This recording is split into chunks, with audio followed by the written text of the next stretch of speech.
Друзья, всем привет! Как оказывается, вот этот известный бальзам «Звездочка», который, наверное, каждый знает, который используется для снятия заложенности носа при простуде, используется совсем в других целях.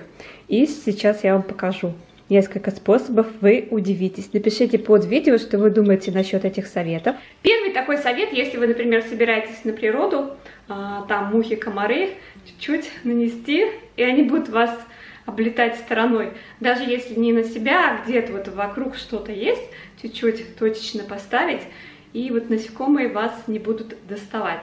Очень хорошо помогает, если нужно ухаживать за кожей ступней, за пятками. Очень стало, если она грубой, то можно воспользоваться звездочкой вместо дорогих процедур или там покупных каких-то средств. Просто наносится бальзам на стопы, сверху какие-нибудь пакеты или можно еще что-то, и потом носочки. 20 минут ходим, и кожа становится намного мягче. Теперь можно пройтись какой-нибудь щеточкой, кто-то использует пемзу, и вы сразу прям почувствуете, что вот этих огрубевших ничего такого там не осталось. Если с одного раза не получилось, попробуйте еще раз. Раз, два, и все, пяточки, все будет мягким, как у младенца. Не забудьте сразу подписаться на канал и нажать на колокольчик, чтобы быть всегда в курсе новых интересных видео. Еще один способ: при помощи бальзама можно быстро вылечить всякие гематомы, синяки. Если регулярно наносить, там утром и вечером, то очень быстро все синяки и гематомы рассосутся.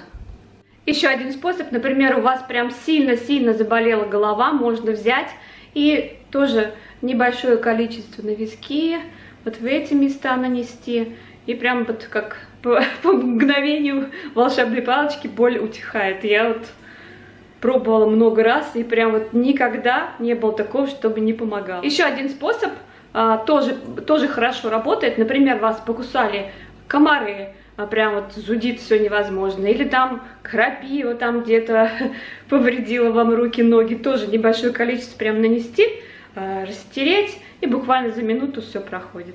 Друзья, может быть, вы знаете еще какие-то способы, напишите под этим видео, а на этом я хочу попрощаться, до следующей встречи, всем пока-пока.